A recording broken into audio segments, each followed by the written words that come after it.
And frankly, it's not going anywhere. You really need to know it. So we call this pulmonary volumes and capacities. And pulmonary.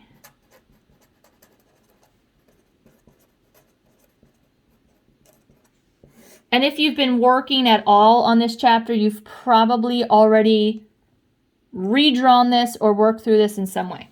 But we're doing it anyways, because the more practice, the better, right? So as you're sitting there, we're going to make, it's kind of like a graph. And I'm going to start over here. So this is going to be lung volume.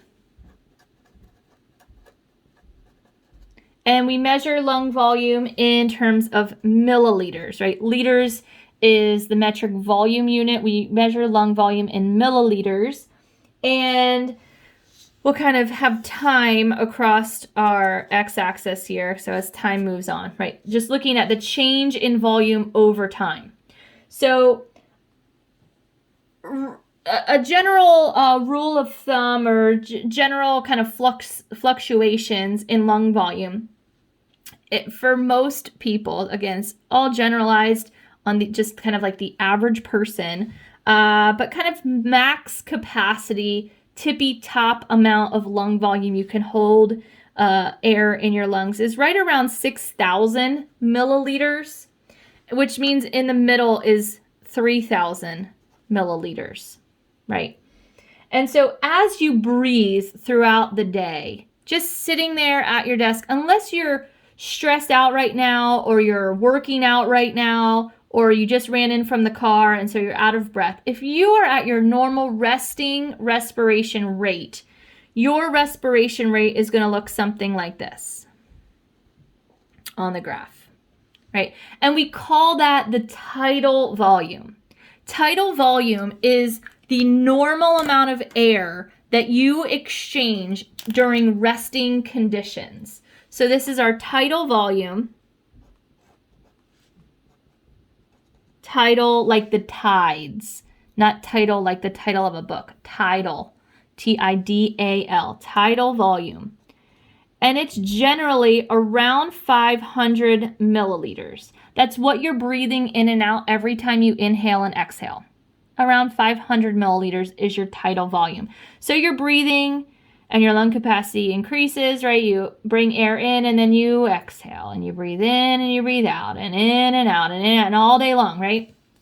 But if I were to say, okay, now it's time for you to take a deep breath in, right? Really, really inhale. Inhale as much as you can. So you're going to inhale as much as you can above your tidal volume. This is what we call your inspiratory reserve volume, or IRV. Just like in cardiovascular physiology, there's a lot of abbreviation. So your inspiratory reserve volume.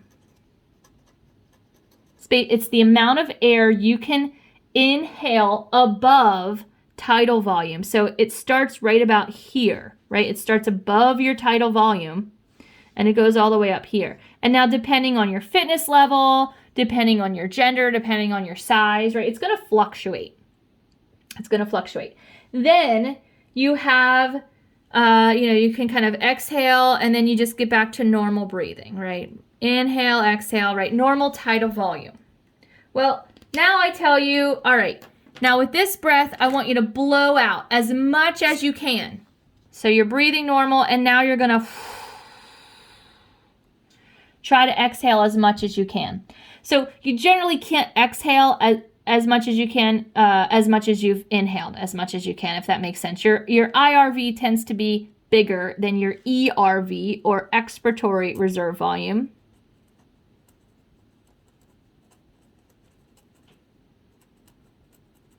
Right? That's how much you can forcefully exhale. And this is where more muscles will come into play. When you forcefully exhale, think about the muscles that are contracting when you do that. Your internal intercostals are flexing. Your abdominal muscles are flexing. There's muscles on the side of your rib cage called the serratus anterior that are flexing, right? So you have some extra muscles that are pushing that air out, almost as if someone like gave you a gut punch, right? Just kind of squeezing and crunching your thoracic cavity down so it can be as small as possible. So your ERV, or expiratory reserve volume, is how much you can exhale beyond your normal tidal volume. Notice there's air left. The amount of air left in your lungs, this distance right here, is called your residual volume. You never completely exhale that. It doesn't just sit there and fester. It's not like this is the air that's been in there since your first breath. It is recycled and exchanged, right? It's left in your lungs kind of on a rotating basis, right? It kind of gets pushed out, but then new air comes in and sits in for another breath cycle, and so on and so forth. So it's in there, and it's generally about the same, about 1,000 or 1,500 milliliters. Again, depending on your fitness level and your body size. So much of this depends on that. So then you get into, your normal breathing pattern again. You exhale, and then you just inhale, exhale, normal tidal volumes. So from this, there are other, we call them capacities. So our total lung capacity is from the tippy top all the way to the bottom, right? So from how much we can inhale forcefully all the way to our residual volume. That's what we call our total lung capacity.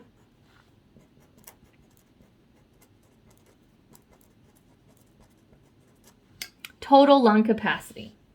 Your total lung capacity is how much is exchanged, how much air your lungs can hold maximum, the maximum value. Your vital capacity is how much air you can exchange in one breath. So you take a deep breath in, and then you forcefully push it out. That's your your vital capacity. So that is basically from your IRV to your ERV, and that's called your vital capacity. It's how much you can exchange forcefully. I'm just going to write forceful exchange. Forceful exchange. Okay. And so those are our major capacities. Your inspiratory capacity is how much air you can inspire. So this would include your tidal volume and your IRV. So I can kind of write that formula down here. Your inspiratory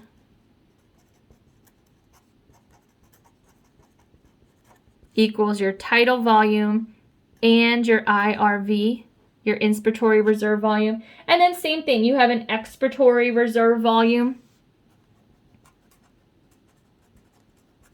Your expiratory, just kidding, I lost track of what I was saying. You have your functional residual capacity.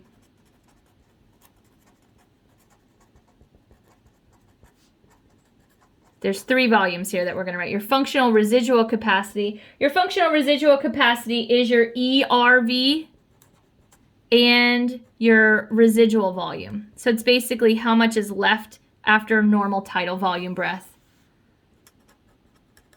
And then the last value is your functional capacity, or sometimes it's called your forced vital capacity. This is how much you can exchange in 1 minute. So, or sometimes it's called your minute volume. And I'm trying to find in the book, oh yeah, your alveolar ventilation rate. No, your minute volume is in there, sorry. I'm going crazy. So your minute volume is equal to your tidal volume times your breath per minute. So it's kind of like your cardiac output, right? Where you have the number of beats times the actual volume that's being pumped, right? And your stroke volume. And so it's the same thing here. Your minute volume is how many breaths per minute did you take multiplied by your tidal volume. BPM is breaths per minute, which is probably somewhere around 15. Right? Sometimes it's 13, sometimes it's 17. It depends how stressed you are, what your activity level is. But we have that going on for us. So these are all of our capacities. And these you need to know for lecture and lab. because they're asked and they apply in different ways in both situations. So I'm going to pause.